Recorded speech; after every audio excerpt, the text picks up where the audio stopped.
আসসালামু আলাইকুম। আমি কিছু কথা বলতে চাই আদনান হুজুর এবং মাদানী হুজুরকে নিয়ে এবং সেই সাথে বলবো জুয়েল ভাইকে নিয়ে যে ভিডিও বানাইছি। আপনারা অনেকে আমাকে না বুঝে মন্তব্য করছেন। আমি ক্ষমা চেয়ে নিচ্ছি শুরুতেই, যদি আমার আসলেও ভুল হয়ে থাকে তাহলে আমি ক্ষমা প্রার্থী। আমাকে ক্ষমা করে দিবেন। এবং আমি কিছু কথা বলি যেগুলো আপনাদেরকে ক্লিয়ার করা দরকার, কারণ কন্টেন্ট ক্রিয়েশনে অনেকেই অনেকভাবে ভুল বুঝতে পারে। যারা আমাকে সত্যিকার অর্থে ভালোবাসতেন, আমার ভিডিওগুলো দেখতেন, অত তাদের জন্য আমার এই ভিডিওটি দেখেন। আপনিও একজন হুজুর, আমি প্রত্যেকটা হুজুর সেটা কিন্তু আমি কখনোই বলি না, এবং কমেন্টসে উত্তর দিচ্ছি যে প্রত্যেকটা হুজুর কিন্তু খারাপ না। আদনান হুজুর মাদানী হুজুর যে খারাপ আমি তো সেটা বলি নাই। একটা হুজুর 4টা বিয়ে করতে পারে, ইসলামে আছে 4টা বিয়ে করা ফরজ আছে, এটা আমি জানি, এবং আমার মেয়েটাকে আমি ইসলামের লাইনে দিয়েছি। এবং আপনারা হয়তো বা জানেন যে এই লেবাসটা ধরার পিছনে অবশ্যই আমার ইসলামের ছিটে ফোটা হলে আমার অন্তরে আছে, এবং মরণের ভয় আমার অন্তরে আছে। 2 দিনের সফরে দুনিয়াটা, আমরা প্রত্যেকটা মানুষ চলে যাব এই দুনিয়া ছেড়ে, এই ভয় আমার মনের ভিতরে আছে। এবং আমি কেন বলছি দেখেন, অনেকে আছেন এখানে যারা আমাকে ভুল বুঝেছেন।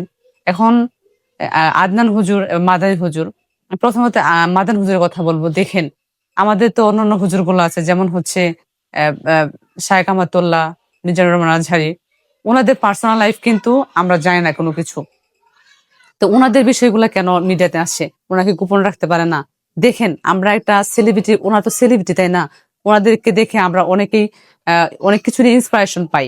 যেমন আবরারুল আসিফ, আসিফ হুজুর, মিজান হুজুর, ওনাদের অনেক ইসলামিক বক্তব্যগুলো শুনে আমরা অনেকভাবে নিজেকে সংশোধন করার চেষ্টা করি। তো আমরা তাহলে ওই জিনিসগুলো অনুসরণ করি। যখন এই মিডিয়াতে প্রকাশ হচ্ছে যে তিনি দ্বিতীয় বিয়ে করতেছেন, অন্তঃসত্ত্বা অবস্থা আর একটা বিয়ে করতেছেন, মানে এই পার্সোনাল লাইফ গুলো কেন রিভিল হবে? ওনারা কি এগুলো গোপন রাখতে পারেন না?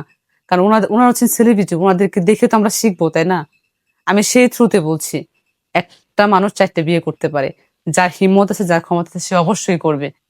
এর মানে নেই এটা না যে প্রত্যেকটা হুজুর খারাপ। আমি কিন্তু এই কথাটা কখনোই বলি না যে প্রত্যেকটা হুজুর খারাপ। আদনান হুজুর তার লাইফে, পৃথিবীতে মনে রাখবেন, যা কিছু রোটে তার কিছু না হলো গোটে। যদি আমি ভুল বলে থাকি তারা আমাকে ক্ষমা করে দিবেন।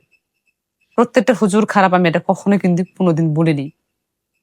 মানে জুয়েল ভাইয়ের কথাটা বলি, জুয়েল ভাইকে যে আমি ভিডিওটা বানাইছি, আমি কি জুয়েল ভাইকে ভালোবাসি না? অবশ্যই তাকে আমি সম্মান করি, রেসপেক্ট করি, ভালোবাসি। এবং খারাপ লাগছে বিধায় এই ভিডিওটা বানাইছি। এবং দেখেন, জুয়েল ভাই ব্যবসা অবশ্যই হালাল, ডেফিনেটলি হালাল ব্যবসা। জুয়েল ভাই কিন্তু ব্যবসা করতেছে। চাইলে ভাবিকে দিয়ে প্রমোটটা করাইতে পারতো, কারণ ওনাকে আমরা মন থেকে সম্মান করি, রেসপেক্ট করি, ভালোবাসি।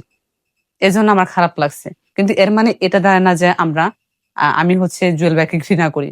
জুয়েল ভাইকে আমি অনেক অনেক সম্মান করি। আমার সত্যি কথা বলতে আপনাদের কমেন্টস গুলা দেখে আমার অনেক খারাপ লাগছে।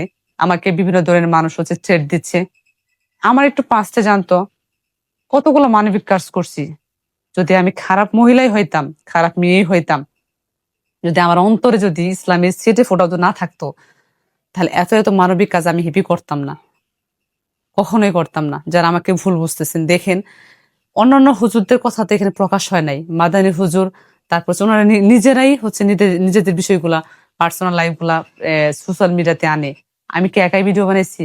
অসংখ্য মানুষের দেখে ভিডিও বানাইছে, অনেক অসংখ্য মানুষ পোস্ট করছে। আমি জানি না কে বা কার আমাকে হেনস্থ করার চেষ্টা করতেছে, আমাকে অনেকভাবে থ্রেট দেওয়ার চেষ্টা করতেছে। সবসময় একটা মানুষকে একটা কন্টেন্ট দিয়ে কখনো জাজ করবেন না, প্লিজ। সবার কাছে আমি ক্ষমা চাই। এই যে যদি আমি সত্যিকার অর্থে এই ভিডিওটা বানায় ভুল করে থাকি, তাহলে আমাকে ক্ষমা করে দিবেন। আমি আমার আবারও ক্ষমা চাচ্ছি, এবং আমি আবারও পরিশেষে একটা কথা বলতে চাই। প্রত্যেকটা হুজুর খারাপ আমি এটা কখনোই বলি নাই, কখনোই বলবো না। কিন্তু এটাও সত্য সে সাথে, যাদেরকে আমরা সেলিব্রিটি মনে করি, যাদেরকে আমরা রেসপেক্ট করি, যাদেরকে আমাদের মাথার উপরে রাখি, তাদের পার্সোনাল লাইফগুলো যখন মিডিয়াতে রিভিল হয়, প্রকাশ পায়, তখন কিন্তু এই জিনিসগুলো আমরা সবাই হচ্ছে দেখি। হুজুররা জিনিসগুলা হচ্ছে, এবং সে সাথে একটা কথা বলবো, যারা এই কমেন্টস গুলা করছেন ম্যাক্সিমাম হচ্ছে তাদের 2 বিয়ে করার ইচ্ছা আছে। আবার কেউ আমাকে ভুল বুঝবেন না, কারণ এত খারাপ লাগার তো কথা না। আমি কি এতটাই খারাপ? আমি কি এতটাই বাজে ভিডিও বানাই? এতটাই খারাপ? আমি দেখেন, খুব কমাই দিচ্ছি ভিডিও বানানো, এবং আমি বাহিরে গিয়ে ভিডিও বানাই না।